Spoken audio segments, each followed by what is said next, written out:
여러분, 영상이었지만 영상으로나마 우리 선교사님들을 뵈니 어떠십니까? 마음이 감동이 오고 또 함께 교제를 나누고 싶고 또 함께 그 현장에 가서 힘이 되어드리고 싶다는 생각 해보지 않으셨습니까?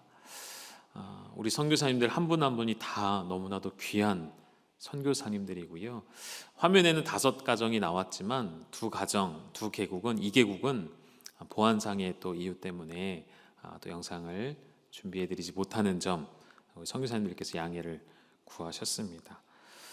계속해서 기도해 주시고 코로나가 풀려야 또 우리가 선교사님들을 찾아뵙고 또 선교사님들 들어오실 수가 있으실 텐데, 수년 전에 우리 선교대회 했던 시간들이 문득 떠오르더라고요. 2주간의 시간을 가졌었죠. 첫 주간에는 장성에서 선교사님들과 귀한 시간들을 보냈고, 또 한 주간은 이곳에 오셔서 함께 이곳을 예배하고 또 여러분이 가정을 오픈해 주셔서 함께 홈스테이를 하시면서 귀한 교제를 나누시고 또 여러분이 지극정성으로 선교사님들 섬겨주셨던 그 시간들이 생각이 납니다. 특별히 장성에서 시간을 보낼 때에 그곳에 또 우리 팀이 내려가서 정말 한식으로 맛있는 음식들을 풍성하게 섬겨드리고, 그 안에서 우리 원로 목사님, 사모님 같이 선교사님들과 예배하고 찬양하고 말씀을 나누고 교제하고 서로의 이야기들을 들으며 또 선교에 더 열심을 내시는 그 순간이, 그때 제가 그 현장에 구석에 앉아 있었어요. 구석에 앉아서 이 땅에 천국이 존재한다면 바로 여기이겠구나라는 생각이 들 만큼 하나님의 임재가 충만한 시간이었습니다. 저만 그렇게 느꼈던 것이 아니라 그 자리에 있었던 모두가 그렇게 느꼈던 시간들이었습니다. 그때 원로 목사님과 우리 선교사를 약속하기를 몇 년에 한 번씩은 꼭 이런 선교대회를 하자라고 하셨는데, 그 시간들을 지금 온전히 지켜드리지 못하고 있어서 한편으로는 죄송한 마음입니다. 여러분 기도해 주시고 코로나가 지나가고 확산이 멈추고 완전히 종식이 되어서 자유롭게 우리가 선교지에도 오고 가고 그 땅을 밟고 그 땅에서 기도할 수 있는 날이 올 수 있도록 여러분 기도해 주시고, 그때가 되면 또 여러분 기쁨으로 동참해 주시기를 부탁드립니다. 오늘은 자존감에 대한 이야기로 말씀을 시작했으면 좋겠습니다. 여러분, 자존감이라는 단어와 자신감이라는 단어는 조금 틀린 것 같아요. 다시 말하면 자존감과 자존심은 어감이 완전히 다르죠. 어떤 차이가 있을까요? 자존심은 남에게 굽히지 않고 스스로를 높이는 마음입니다. 그렇다 보니 상대방의 평가가 굉장히 중요해져요. 상대방이 나를 어떻게 평가하는가, 나를 어떻게 보는가를 통해 자기 만족을 가지는 거예요. 상대방의 평가가 안 좋으면 자기 만족이 이루어지지 않는 마음, 그것이 자존심입니다. 나는 자존심이 강하다. 손 들어 보시겠습니까? 네, 손 드시면 안 되세요? 자존감은 무엇일까요? 자존감은 자존심과 좀 다르죠. 어떠한 상황에서든, 즉 상대가 나를 어떻게 평가하든지 상관이 없어요. 왜냐하면 나 스스로에 대한 존중과 사랑이 굳어져 있기 때문에, 굳건하기 때문에, 흔들리지 않기 때문에 이런 두 가지 단어의 차이는 명확하고 확실한 것 같습니다. 여러분은 자존심이 강한 분이십니까? 자존감이 높으신 분이십니까? 한국 사회는 대부분의 구성원들이 어려서부터 자라왔던 환경 때문인지 모르겠지만 자존감보다는 자존심이 강한 사람들이 우리 한국 사회는 대부분이다라고 말을 하기도 합니다. 그럴 수 있죠. 그런데 오늘 왜 이런 말씀을 드리냐면, 자존감이 높은 사람이, 즉 다시 말하면 자신을 사랑할 줄 아는 사람이 다른 사람도 사랑할 수 있기 때문입니다. 나를 사랑해야 다른 사람을 사랑할 수 있고, 나를 사랑하는 사람이 교회도 사랑할 수가 있기 때문인 것이죠. 그래서 여러분, 내가 자존감이 높은지 아니면 자존심이 센 사람인지를 스스로 모르실까봐 제가 세 가지의 테스트하는 질문을 가지고 왔습니다. 우리 유튜브에 보면 유명한 강사이시죠, 김창옥 교수님이 이런 이야기를 강연 때마다 하시더라고요. 제가 듣고 여러분에게도 적용을 한번 해보시라고 가져왔습니다. 첫 번째 질문은, 나는 계절의 변화를 느끼고 있는가? 여러분 한번 생각해 보십시오. 봄, 여름, 가을, 겨울이 오고 가는 것을 느끼는가? 그리고 내 입술로 표현하고 있는가? 그것을 느끼고 표현하는 사람은 자존감이 높고 자신을 사랑하는 사람일 확률이 높다는 것이죠. 여러분, 가을을 만끽하고 계십니까? 가을을 느끼고 계십니까? 가을을 느끼고 계시다면 이미 탈락하셨어요. 밖에는 이미 겨울이 찾아왔거든요. 가을을 느끼십니까? 할 때 마음속으로 고개를 끄덕끄덕 거리신 분들 자존감이 낮으실 수도 있어요. 확인해 보셔야 됩니다. 마음이 몸이 건조한 사람들, 자존감이 낮은 분들은 계절의 변화를 느끼지 못한대요. 자신이 몰두하고 있는 그런 일들이 따로 있기 때문이죠. 그래서 계절을 딱 두 가지로만 표현한다는 것이죠. 뭐라고 할까요? 더워 죽겠네, 추워 죽겠네. 이 두 가지면 모든 계절이 설명이 가능하다는 것이죠. 혹시 그런 분들 우리 중에 계시지 않으십니까? 두 번째 질문은 콧노래를 부르는가래요. 여러분, 나도 모르게 노래가 흘러나오는 것. 근데 우리는 성도이기에, 그리스도인이기에 아무 노래나 흘러나오면 좀 아닌 것 같고요. 찬양이 흘러나오는가? 시시때때로 수시로 내 입술에 콧노래로 하나님을 높이는 노래가 흘러나오는가? 세 번째는 유머 감각이 있는가래요.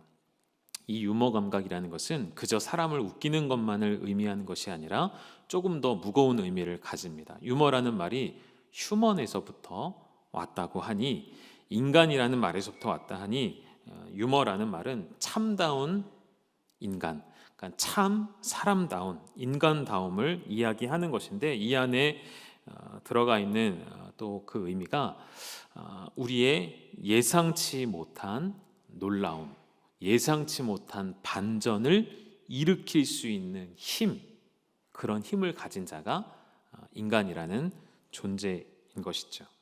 이걸 조금 확대해서 해석한다면 이렇게 될 수 있을 것 같아요. 누군가 절망 가운데 있을 때 그것을 소망으로 바꾸어 줄 수 있는 힘, 슬픔 가운데 있는 자에게 기쁨을 주고 웃음을 줄 수 있는 반전의 힘, 그게 바로 유머라는 것이죠. 여러분, 유머 감각이 있으신 편인가요? 어떠신 분이신가요? 이런 세 가지 질문에 우리가 긍정적인 답을 할 수 있다면 우리는 자존감이 높고 또 자신을 사랑하는 사람일 수 있다는 것이죠. 저희 아내는 저에게 간혹 이야기합니다. 자존감이 높은 것 같다고. 왜 웃으십니까? 네. 어떤 이유 때문인지 정확히는 알 수 없지만 가끔 하는 이야기에 그런 이야기를 해요. 어려서부터 사랑을 많이 받고 자란 사람은 자아가 건강할 수밖에 없게 되어집니다. 그래서 성년이 된 이후에도, 성인이 된 이후에도 주변의 평가와 판단에 휘둘리지 않을 수 있는 이유가 어려서부터 부모님이 나에게 가르쳐 주신 너는 특별한 존재야, 너는 사랑받는 존재야 라는 그런 마음이 내면에 자리 잡은 사람들은 자존감이 높을 수밖에 없는 것이죠. 그런데 사람들의 사랑을 많이 받지 못했음에도, 자라오면서 부모님의 사랑을 받지 못했고 인정을 받지 못했음에도 자존감이 높은 사람들이 있습니다. 어떻게 그게 가능할까요? 사람의 사랑이 아닌 더 본질적인 사랑, 그 사랑을 맛보아 알기 때문이죠. 누구의 사랑일까요? 그렇죠. 우리 하나님 아버지의 사랑을 맛본 자들은 우리의 내면이 건강하고 자존감이 높을 수밖에 없다는 것입니다.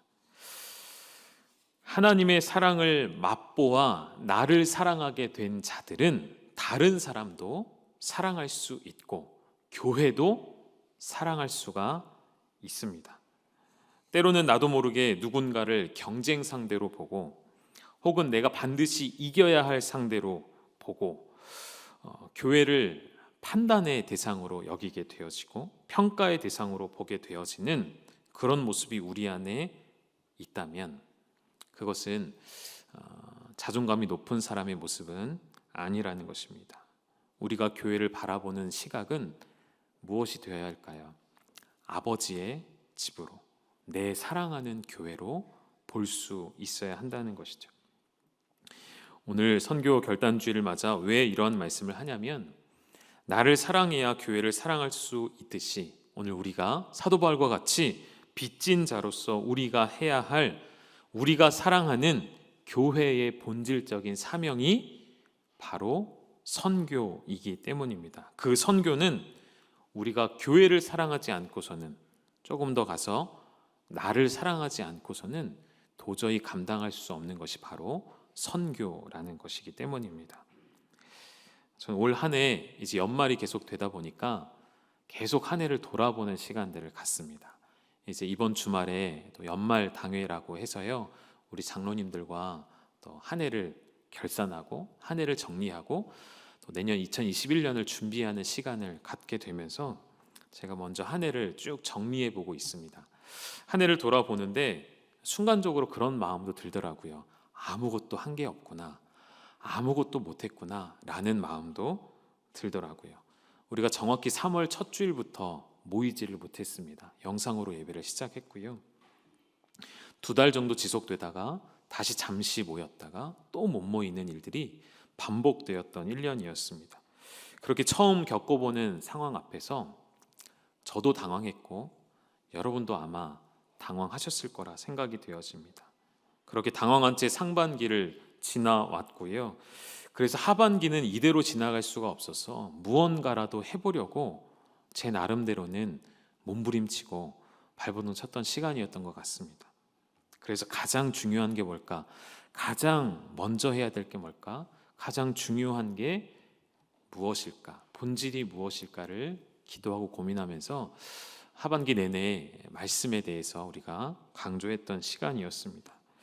그런 노력에도 불구하고 그리고 성도님들이 그런 하반기 사역에 열심히 동참해 주신 것이 얼마나 감사했는지 모르겠습니다. 그러나 또 한편으로는 마음에 그럼에도 불구하고 여전히 마음속에 뭔가 부족함을 느끼고 있을 때 하나님이 저에게 이런 마음을 주셨어요.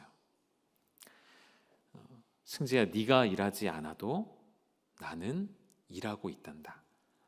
너는 아무것도 한 것 없는 것처럼 보일지라도 나는 일하고 있었단다라는 그런 마음을 주셨어요. 가만히 다시 돌이켜 보니까 주님은 여전히 일하셨고 주님은 여전히 역사하셨습니다.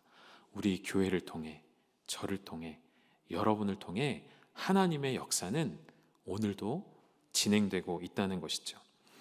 올 한 해 우리 열방교회 공동체에 하나님이 새가족들을 보내주셨습니다. 코로나 기간이라 많은 교회들이 새가족 등록을 아예 받지 않는 경우들도 있었고 코로나이기 때문에 이러한 등록을 하는 일들 또한 서로 어려움 가운데 있었는데 올해 우리 열방 공동체에 하나님께서 179명의 새가족을 보내주셨습니다. 왜 반응이 이러십니까? 왜 하나도 안 놀라십니까? 여러분, 코로나 시대에 179명, 물론 아이들까지 다 포함했어요. 주일학교 학생들까지 새로운 친구들 다 포함해서 179명이 올 한 해 열방교회에 등록을 했습니다. 저는 하나님이 하신 일이라 믿습니다. 하나님이 보내주셨다 믿습니다.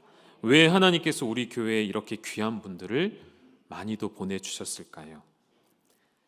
제가 그 질문에 대한 답을 찾았는데 그 답은 교회 시설이 잘 되어 있어서만은 아닌 것 같더라고요.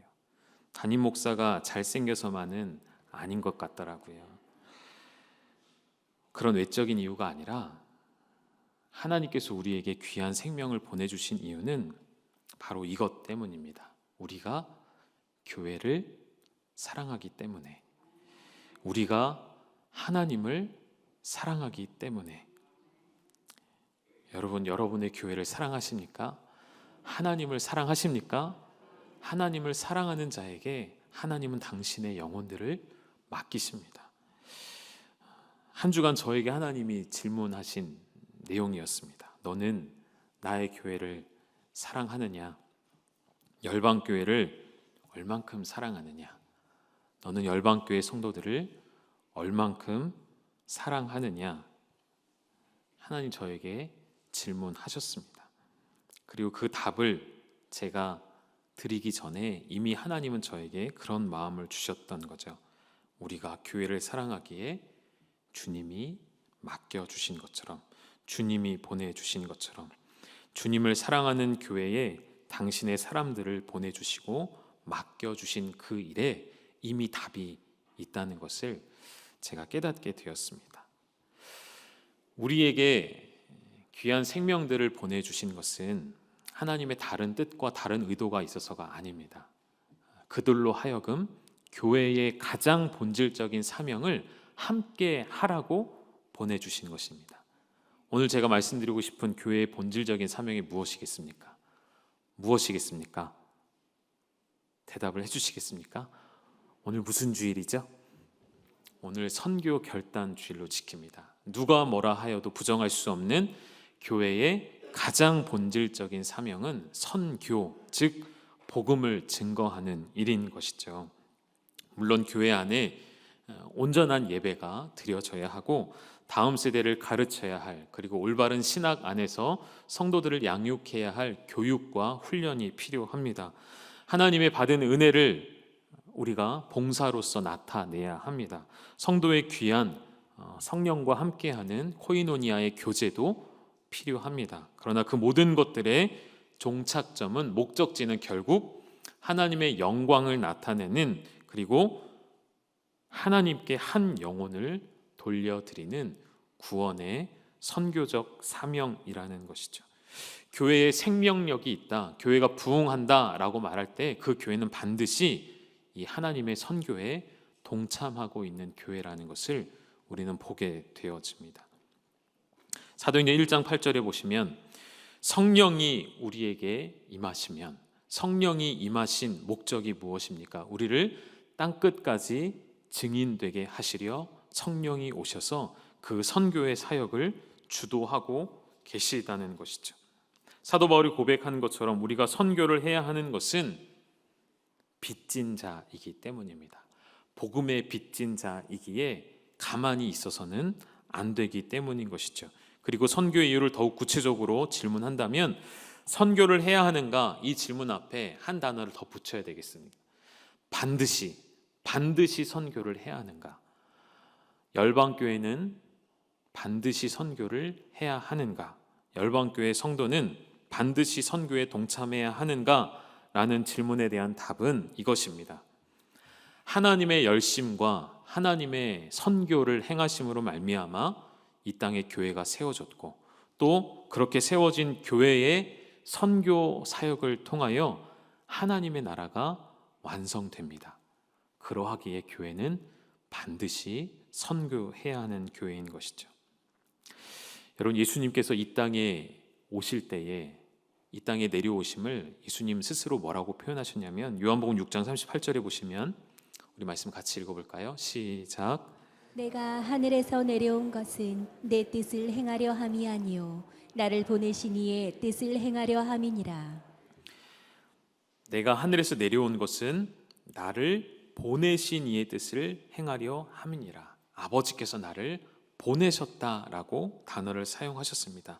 한 구절 더 보시죠. 6장 39절의 말씀 같이 읽겠습니다. 시작. 나를 보내신 이의 뜻은 내게 주신 자 중에 내가 하나도 잃어버리지 아니하고 마지막 날에 다시 살리는 이것이니라. 또 말씀하시죠. 나를 보내신 이의 뜻은, 아버지께서 나를 보내셨고 보내신 것, 곧 우리도 이 보냄의 단어를 쓰죠. 우리가 선교사님들을 파송했다라는 것이 무엇입니까? 보냈다는 의미인 것이죠.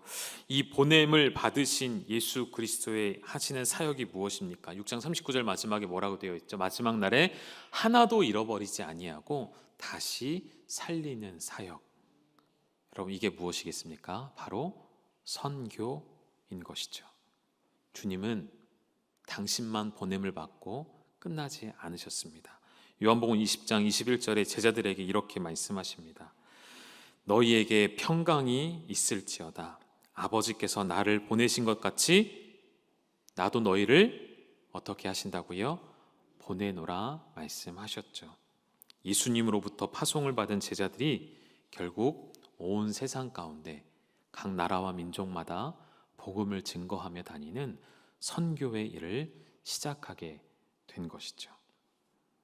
그 복음이 오늘 우리에게 오게 된 것이죠. 120-30여 년 전에 이 조선 땅에 복음을 들고 그 복음의 빚진 자가 되어 이 땅을 밟은 수많은 젊은 청년들이 있었습니다. 그들의 선교에 대한 열정과 빚진 자의 마음이 없었더라면 오늘 우리는 여전히 흑암 가운데 살아가고 있었을 것입니다. 마태복음 28장에 예수님께서 제자들에게 마지막으로 뭐라고 명령을 하셨습니까? 우리가 이 명령을 무슨 명령이라 하죠? 지상 명령이라 하죠. 이 지상 명령이라는 것은 땅을 의미하는 게 아니고요. 이 지자가 땅 지자가 아니라 최고의 가치를 두고 있다는 뜻의 지자입니다. 다시 말하면 이 지상 명령은 최고의 명령, 가장 높은 명령, 가장 우선이 되어야 할 명령인데요. 우리 한글 성경에는 너희는 가서라고 되어 있지만 원어를 보면 명령입니다. 명령. 너희는 가라라고 되어 있습니다. 너희는 가라라고 해석해야 정확한 표현이 되어집니다. 하나님께서 우리에게 선교를 행하는 일은 선택하라 하지 아니하셨고 순종하라 하셨습니다. 명령이라 하신 것이죠. 이 최고의 명령, 가장 우선되는 이 명령, 그래서 선교는 하나님의 가장 큰 관심이면서 동시에 우리에게 주시는 명령이라는 것을 여러분이 기억하셔야겠습니다. 하나님께서 우리나라에 얼마나 놀라운 복을 주셨습니까? 얼마나 놀라운 축복을 주셨습니까? 우리 믿는 자들은 우리나라가 왜 이런 부를 축적하였고 왜 이러한 하나님의 눈에 보이는 축복을 받게 되었는지 알고 있습니다. 물론 우리나라의 민족성도 한몫을 했겠죠. 부지런하고 열심히 있고 성실한 그 성품을 하나님이 사용하셨겠죠. 그러나 더 중요한 것은 하나님께서 이 나라에 축복을 주신 것, 우리나라가 1950년대 이전만 해도 또 전쟁과 여러 가지 기근과 박해와 압제와 이런 어려움 가운데 살아갈 때에는 우리나라가 얼마나 열악한 사회였냐면 통계 자료조차 없다고 이야기를 합니다. 그래서 우리나라의 GDP라고 하죠. 이 GDP를 통계 내려면 1950년대부터만 볼 수가 있대요. 1950년대부터 현재 최근의 GDP를 통계를 내보면 무려 500배 이상 발전한 것을 보게 되어진답니다. 제가 청년의 때에, 물론 지금도 청년처럼 보이시죠. 청년의 때에 단기 선교를 많이 다녀봤습니다. 선교 단체에서 교회에서 많이 이렇게 다닐 때 한 번은 방글라데시에 갔을 때에 열차 기차 안에서 방글라데시 사람들이 저희한테 이제 말을 걸더라고요. 이제 짧은 영어지만 대화를 나누는데 어디서 왔냐 물어보길래 이제 한국에서 왔다 얘기했더니 한국을 잘 안다는 거예요. 그리고 동경한다는 거예요. 우리나라의 롤 모델이라는 거예요. 짧은 시간 안에 그렇게 비약적으로 발전한 것을 동남아시아 사람들은 다 기적이라 말을 합니다. 한국의 기적을 동경하고 바라봅니다. 그런데 여러분, 그 기적 뒤에는 어떤 비밀이 숨겨져 있을까요? 하나님께서 우리나라에 이러한 복을 주신 이유는 명확하고 확실합니다. 우리가 가진 것을 우리 대에서 움켜쥐고 끝내는 것이 아니라 세상으로 가지고 나아가기를 원하시는 것이죠. 결국 하나님의 뜻대로 하나님께서 우리나라를 사용하셔서 전쟁과 가난과 그 어려움 가운데 그 모든 것들을 딛고 일어나게 하신 이 나라가 올해는 모르겠어요. 최근까지 이런 통계였죠. 미국 다음으로 전 세계에 가장 많은 선교사를 파송한 나라라는 영광을 차지하게 되었습니다. 그래서 우리가 종종 이렇게 기도하시지 않습니까? 하나님, 당신의 촛대를 옮기지 마시옵소서. 하나님, 이 나라를 더 사용하여 주시옵소서. 그런 기도를 우리가 드리고 있지 않으십니까? 하나님께서 우리에게 원하시는 것이 바로 그것입니다.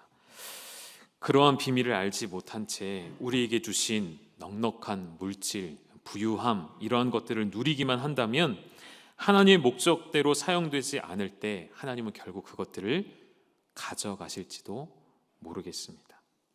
우리에게 주신 물질, 우리에게 주신 시간, 여러분이 주신 건강을 통하여서 선교의 일에 동참할 수 있기를 간절히 소망합니다. 이 세상의 불확실한 미래에 투자하지 마시고 하나님이 하시고자 하는, 여러분, 하나님이 하시고자 하는 일은 반드시 이루어지고 반드시 성공하고 반드시 성취되게 되어 있습니다. 그 일에 여러분의 인생을 투자해보지 않으시겠습니까?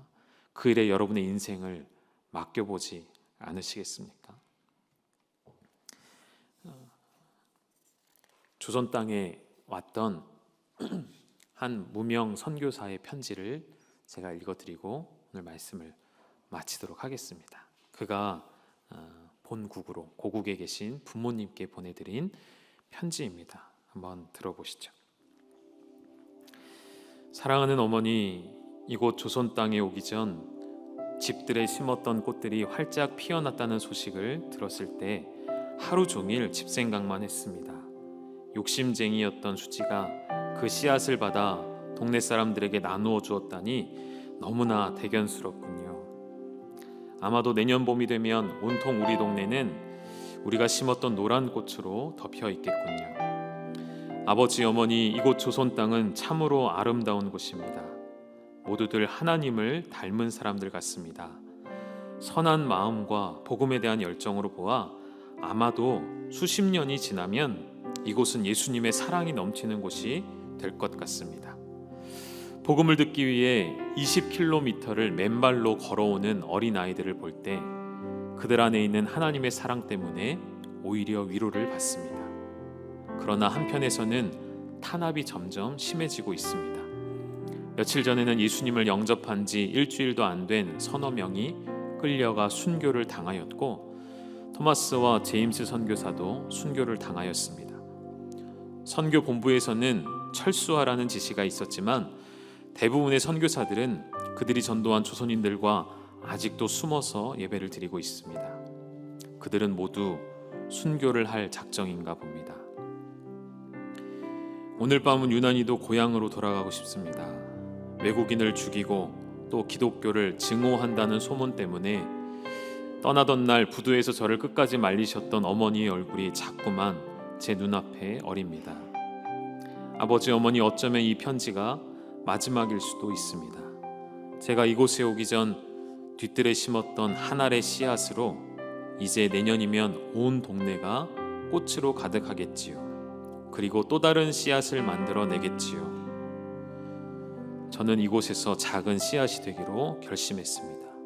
제가 씨앗이 되어 이 땅에 묻히게 되었을 때 아마 하나님의 시간이 되면 조선 땅에는 많은 꽃들이 피고 그들도 여러 나라에서 씨앗이 될 것입니다. 저는 이 땅에 저의 심장을 묻겠습니다. 그것이 바로 조선을 향하는 나의 열정이 아니라 조선을 향하신 하나님의 사랑이라는 것을 알게 되었습니다. 아버지, 어머니, 사랑합니다. 그럼 이러한 선교사님들의 작은 씨앗된 헌신이 있었기 때문에 오늘 우리가 있지 않습니까? 그렇다면 명확합니다. 아주 확실합니다. 하나님이 오늘도 우리에게 원하시는 것은 우리의 시간을 들여, 우리의 물질을 들여 하나님의 나라를 위하여 여전히 흑암의 백성으로 살아가는 복음을 알지 못하는 그들에게 우리를 보내시기를 원하시는 것이죠. 사랑하는 여러분, 우리 교회 이름이 무엇입니까? 열방교회이죠. 왜 열방교회입니까? 열방을 품고 열방을 향해 나아가라는 뜻이 아니겠습니까?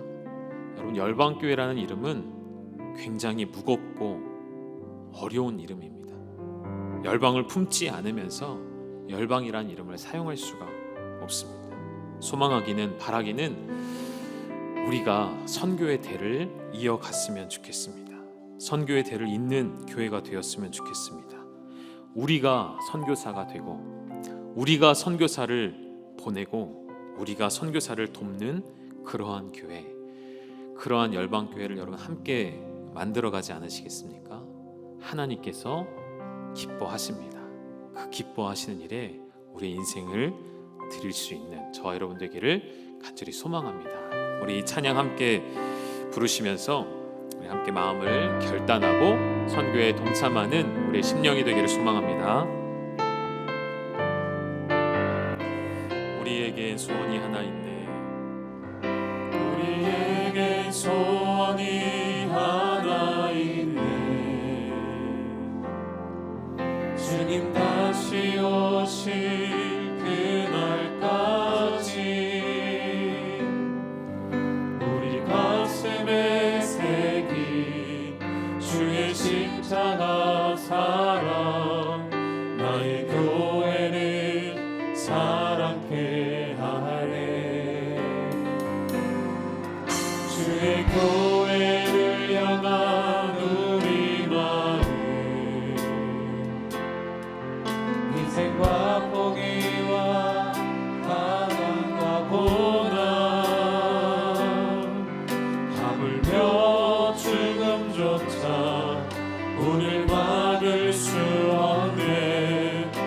우리 교회는 이 땅의 희망, 교회를 교회되게, 예배되게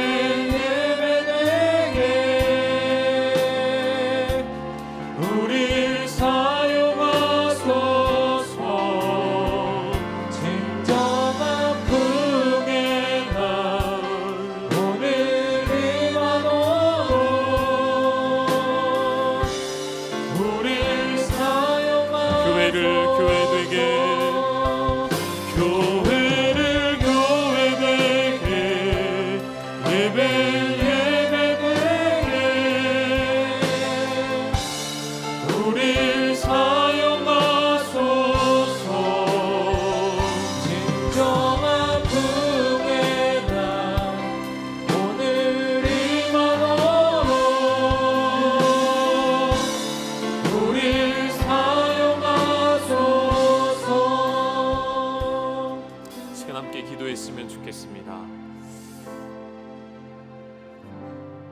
그 선교의 작은 씨앗이 풍성한 열매를 맺고 또 다른 작은 씨앗이 되었습니다.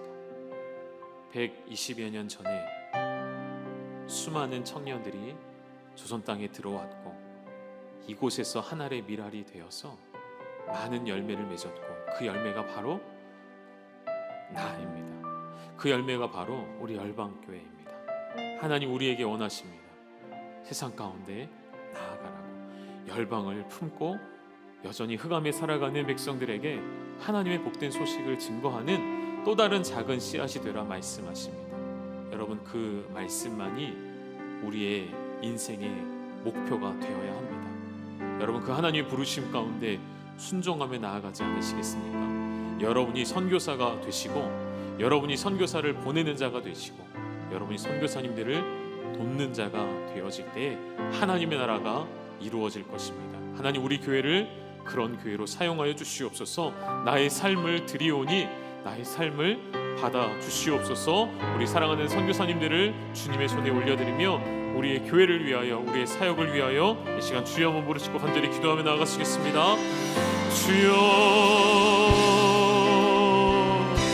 아버지 하나님, 우리를 선교하는 교회 되게 하시니 감사합니다. 열방을 품는 교회가 되게 하시니 감사합니다.